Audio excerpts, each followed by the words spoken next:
Hello बच्चों, मैं आपकी उर्मिला टीचर आप सभी का स्वागत करती हूँ। अभी हम पढ़ेंगे एसपी। एसपी का हमने सेकंड पार्ट स्टार्ट कर रखा है। सेकंड भाग में हमारा तीसरा लेसन ऋण पत्र चल रहा है। इसके ऋण पत्र के बारे में हमने पढ़ा, वो कितने प्रकार के होते हैं, उन सब के बारे में पढ़ने के बाद अब हम पढ़ेंगे फिर इसके प्रकाशित करने की विधियाँ कि इसे किस प्रकार से प्रकाशित किया जाता है। और अब हम पढ़ेंगे आज ऋण पत्रधारियों के अधिकार, यानी जो ऋण पत्र धारक है उनके अधिकार क्या क्या होते हैं। कंपनी में ऋण पत्रधारियों को भी विविध अधिकार मिलते हैं, यानी उन्होंने जो ऋण पत्र के जरिए अपनी रकम जो दी है उनको भी अधिकार मिलते हैं। ऋण पत्रधारी कंपनी के लेनदार होते हैं। क्यों होते हैं? क्योंकि वो लेनदार इसलिए होते हैं क्योंकि वो अपनी पूंजी कंपनी को देते हैं। इसीलिए कंपनी और ऋण धारकों के बीच लेनदार और देनदार का संबंध होता है, क्योंकि ऋण धारक देने वाले होते हैं कंपनी को, और कंपनी उनके लेने वाली, यानी लेनदार और देनदार दोनों के संबंध दिखाई देते हैं। ऋण पत्रधारियों के विविध अधिकार निम्नलिखित हैं, यानी कौन कौन से ऐसे अधिकार हैं जो ऋण पत्रधारियों के पास होते हैं। पहला, इसमें ऋण पत्रों पर निर्धारित समय पर और निश्चित दर से ब्याज प्राप्त करने का अधिकार। उनके पास क्या अधिकार है? क्योंकि उन्होंने पैसा कहाँ दिया है? कंपनी को पैसा दिया है, तो उनके पास ये अधिकार होता है कि जो वो पैसा दिया हुआ है वो निश्चित समय पर और निश्चित, यानी जो भी उन्होंने ब्याज दर जो निश्चित की थी उसके अनुसार, यानी निर्धारित समय पर ब्याज की जो भी दर उन्होंने जो फिक्स की है वो भी उनको लेने का अधिकार होता है। दूसरा पॉइंट है ऋण पत्रों की समयावधि पूरी होने पर रकम वापस प्राप्त करने का दर। जैसे ही उनकी समय सीमा जो लिखी हुई है शर्तों के अनुसार, अगर वो पूरी हो जाती है तो उनको अपनी रकम लेने का भी अधिकार होता है। तीसरा है कंपनी के रजिस्टर ऑफिस में रखे गए दस्तावेजों का अध्ययन करना, यानी कंपनी में जो भी दस्तावेज रखे गए हैं उनके बारे में उनको देखना, अध्ययन करना, जांच और नकल प्राप्त करने का अधिकार। ये नहीं उनकी देखभाल, उनको एक बार देखना कि ये सही है या नहीं, और उनकी कॉपी भी अपने पास लेने का अधिकार होता है। ये प्रूफ का काम होता है। चौथा पॉइंट है कंपनी के रजिस्टर ऑफिस में आवश्यक फीस भरकर जरूरी सही माहिती प्राप्त करने का अधिकार, यानी कंपनी के रजिस्टर ऑफिस में आवश्यक जो भी फीस होती है वो भर करके अपनी माहिती, यानी अपने पूरे जो भी उन्होंने ऋण पत्र दिए उनकी संपूर्ण जानकारी प्राप्त करने का अधिकार भी होता है। पांचवा पॉइंट है कंपनी ऋण पत्र धारकों के साथ ट्रस्टी रहती है, यानी ट्रस्टी के रूप में उस प्रकार से काम करती है, उसके प्रावधानों के अनुसार कार्रवाई होती है या नहीं, उसकी जानकारी पाने का अधिकार भी किसके पास होता है? ऋण पत्र धारक के पास होता है। 6 पॉइंट है ऋण पत्रधारियों के हितों की रक्षा के लिए ऋण पत्र ट्रस्ट की नियुक्ति करने का अधिकार, यानी उनके जो ऋण पत्र है अब उनको जो सही रखने का, यानी उनकी रक्षा किस प्रकार से, उसके लिए भी वो ट्रस्टी चुनने का अधिकार रखते हैं। 7वां पॉइंट है कंपनी के संचालकों को ऋण पत्रधारी को प्रभावित करने वाले महत्वपूर्ण निर्णय लेने से पहले ऋण पत्र ट्रस्टी को विश्वास में लेना पड़ता है। कंपनी के संचालकों को, यानी जो कंपनी चलाने वाले हैं वे संचालक ऋण पत्र को, यानी पहले उन्हें इस प्रकार से विश्वास में ले लेते हैं कि जिससे कि वो अपने ऋण कंपनी को दे दो। इस प्रकार से उनको प्रभावित करने का कार्य भी ऋण पत्रधारियों का ही होता है।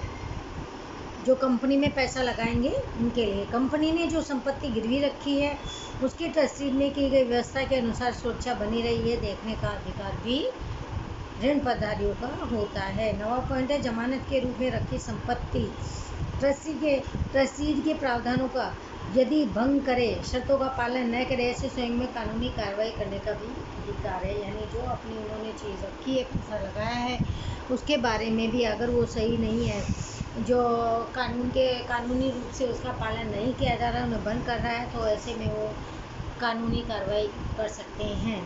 10वां है समय समय पर कंपनी की प्रगति या विकास की जानकारी प्राप्त करना, क्योंकि उन्होंने पैसा लगाया हुआ है तो उनको लगता है कि कहीं नुकसान में चले गए, हमारा पैसा डूब जाए, तो इसीलिए वो समय समय पर कंपनी की जानकारी भी प्राप्त करते रहते हैं। कि कितना काम अच्छा हो रहा है या नहीं हो रहा है, प्रगति कर रहा है या नहीं कर रहा है। अब 11वां पॉइंट है कंपनी के विसर्जन के समय अपनी रकम अग्रता में वापस प्राप्त करने का अधिकार। यानी कंपनी अगर बंद होती है या नुकसान में जाती है किसी कारण से, तो सबसे पहले जो रकम प्राप्त करने का अधिकार होता है वो भी इन्हीं का होता है, किनका? ऋण पत्र धारियों का। ये ऋण पत्र धारियों के अधिकार थे। अब हम पढ़ेंगे ऋण पत्र ट्रस्ट डीड। ऋण पत्र कंपनी का दायित्व है कि कंपनी ऋण पत्र धारकों को इस दायित्व के सामने संपत्ति की जमानत देती है। भारतीय कंपनी कानून के अनुसार कंपनी और ऋण धारकों के बीच कानूनी करार किया जाता है और उसका कंपनी रजिस्ट्रार के समक्ष पंजीकरण भी कराया जाता है। इस तरह कंपनी और ऋण धारियों के बीच निश्चित की गई जाने वाली शर्तों के कगार को ट्रस्ट डीड, ट्रस्ट करार या ट्रस्ट न्याय के रूप में भी जाना जाता है।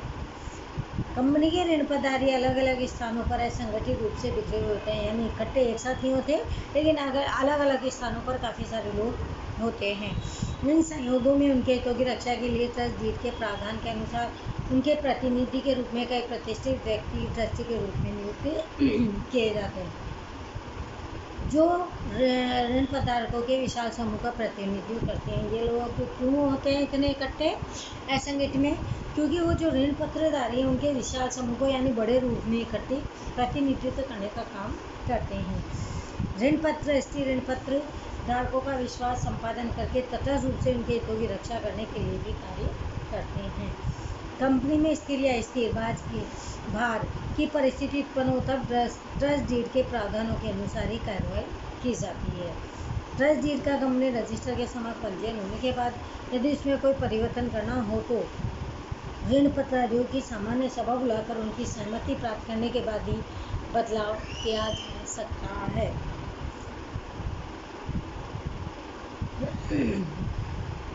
ट्रस्ट डीड में निम्नलिखित जानकारी का समावेश होता है।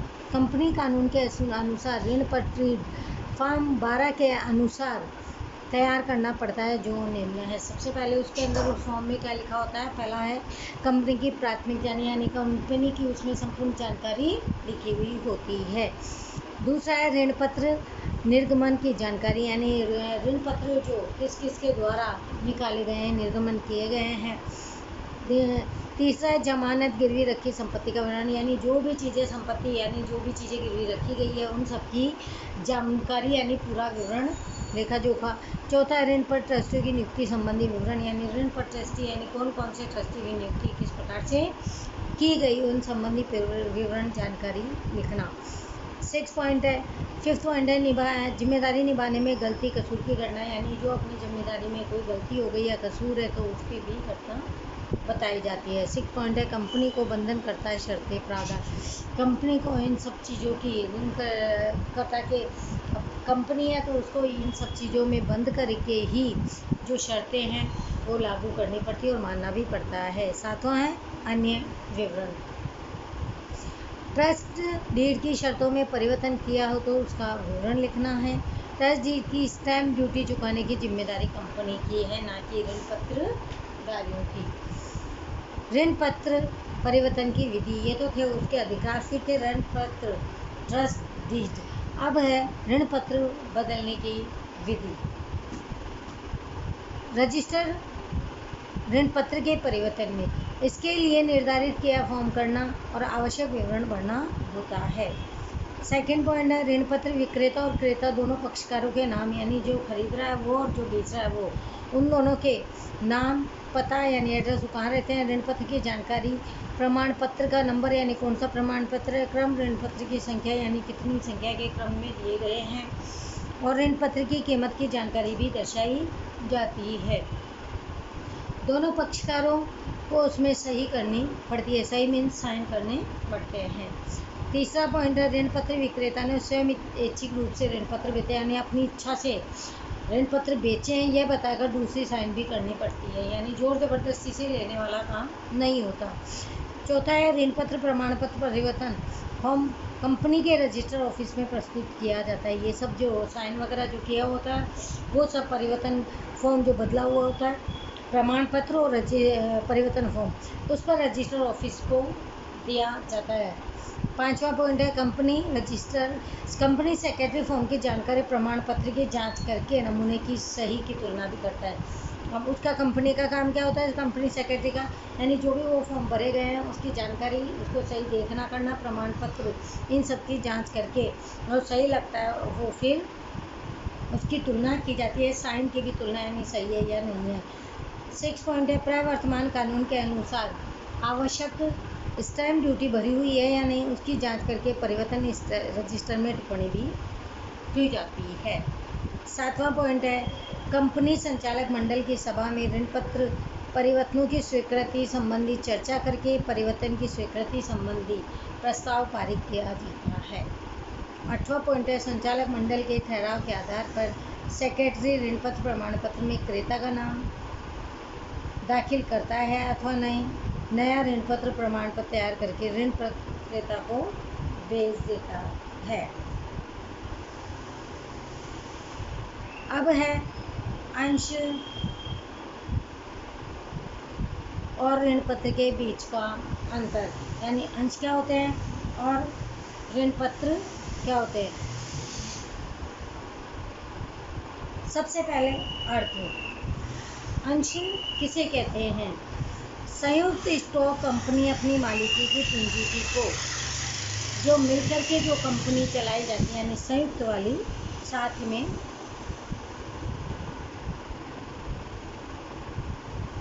उसकी पूंजी को छोटे छोटे भागों में बांटती है। इस प्रत्येक भाग को अंश कहते हैं, यानी हर जो वो हिस्सा जिसमें अपनी मालिकी की पूंजी को छोटे छोटे भागों में बांटती है, तो वो अलग अलग जो हिस्सा हुआ, अलग अलग जो टुकड़ा हुआ, उसी भाग को अंश कहते हैं। ऋण पत्र किसे कहते हैं। संयुक्त स्टॉक कंपनी सार्वजनिक जनता के पास से जो रकम उधार प्राप्त करती है उसे ऋण पत्र कहते हैं, यानी जो मिलकर के जो कंपनी बनाई जाती है स्टॉक कंपनी, वो पैसे कहाँ से इकट्ठे करती है, उधार के रूप में लेती है जनता से, उसे कहते हैं ऋण पत्र। अब पूंजी दूसरा है अंश में अंश कंपनी की मालिकी की पूंजी होती है। जो अंश होता है, जो हिस्सा होता है, जिसका भी हिस्सा होता है कंपनी की मालिकी की पूंजी होती है, यानी मालिक की है ऐसा होता है। और ऋण पत्र में इसमें क्या होता है, कंपनी उधार पूंजी लेती है तो उसमें मालिक हक नहीं होता है। तीसरा है मुआवजा। अंश कंपनी लाभ में से मुआवजे के रूप में लाभांश देते हैं, यानी जो उनके पास लाभ होता है और लाभ के अलावा जो उनको फ़ायदा होता है अलग से, उसके अनुसार ही वो लाभांश देती है।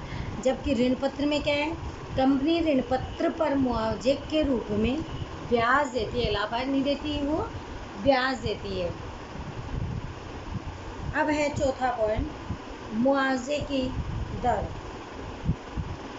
डिविडेंड का दर निश्चित होता है, यानी लाभांश जो भी आया उसका दर निश्चित होता है कि कितना लाभांश देना है। जबकि ऋण पत्रों पर ब्याज का दर निश्चित होता है, लाभ हो या ना हो ब्याज उनको चुकाना पड़ता है। उसका कारण क्या होता है, क्योंकि वो उन्होंने उधार पूंजी ली हुई होती है। अब 5वां पॉइंट है मालिकी। अंशधारी कंपनी के मालिक होते हैं, क्योंकि उनका भी हिस्सा होता है, वो उसमें पैसे लगाते हैं तो। और ऋण पत्रधारी में कंपनी के लेनदार होते हैं, क्योंकि उन्होंने कंपनी में पैसा लगाया हो। 6 पॉइंट है जोखिम।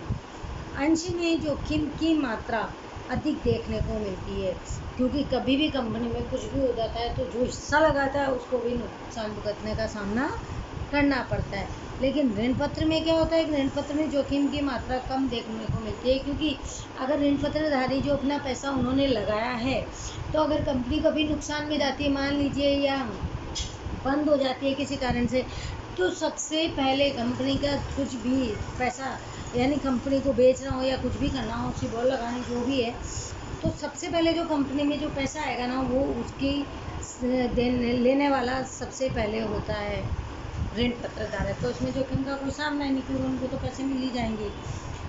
7वां पॉइंट है मताधिकार। मताधिकार का हक मिलता है किसमें, अंश में, क्योंकि वो हिस्सा मिला हुआ होता है उनको और वो उनका मालिक भी होते हैं, इसलिए उनका हक भी, मत देने का हक भी होता है। जबकि ऋण पत्रधारकों में हक नहीं मिलता क्योंकि वो सिर्फ उधार पूंजी के बदले में ब्याज ले रहे, तो उनका कोई हिस्सा नहीं होता। 8वां है स्टैम्प ड्यूटी।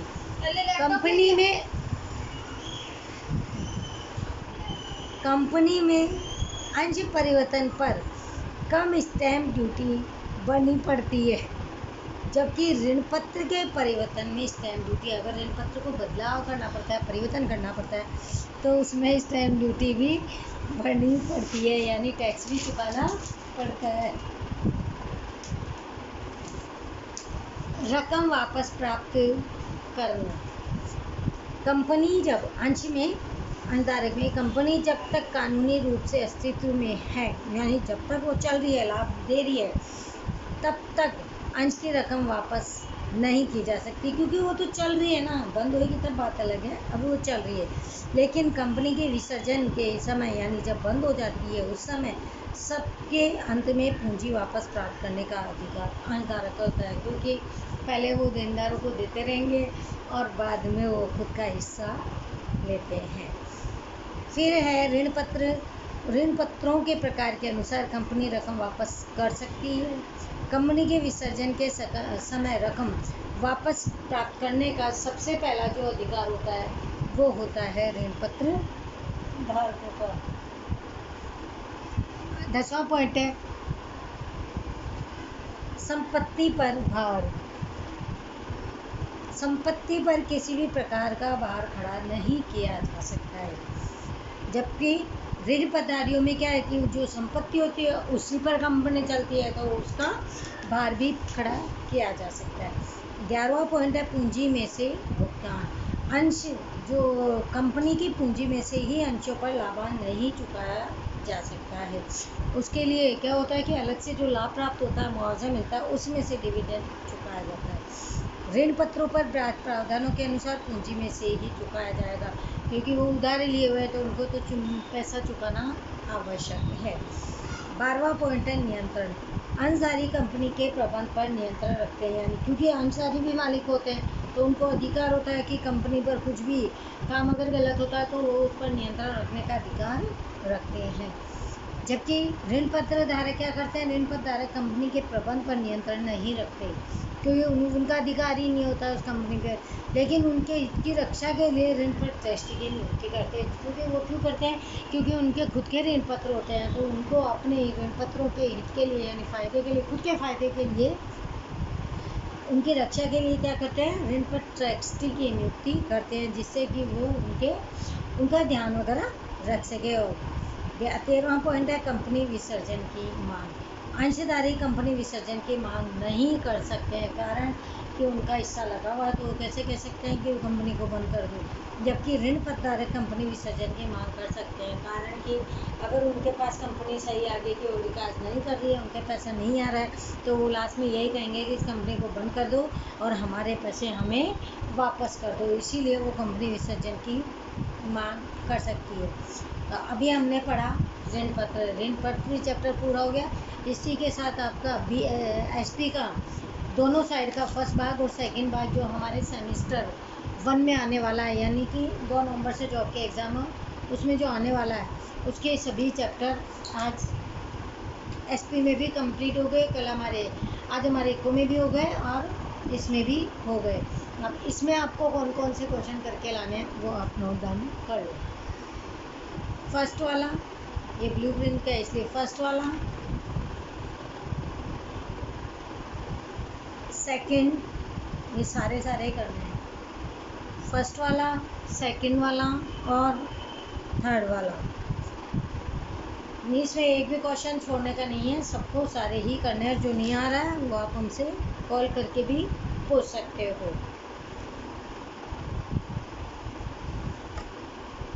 आज हमने इसमें पढ़े थे ऋण पत्रधारी के अधिकार क्या क्या होते हैं, क्योंकि वो ऋण देते हैं तो उनके अधिकार भी काफ़ी सारे होते हैं। फिर ऋण पत्र ट्रस्टी के बारे में पढ़ा, जब वो परिवर्तन करते हैं ऋण पत्र तो उसकी विधि क्या होती है, और लास्ट में हमने पढ़ा अंश क्या होते हैं और ऋण पत्र क्या होते हैं।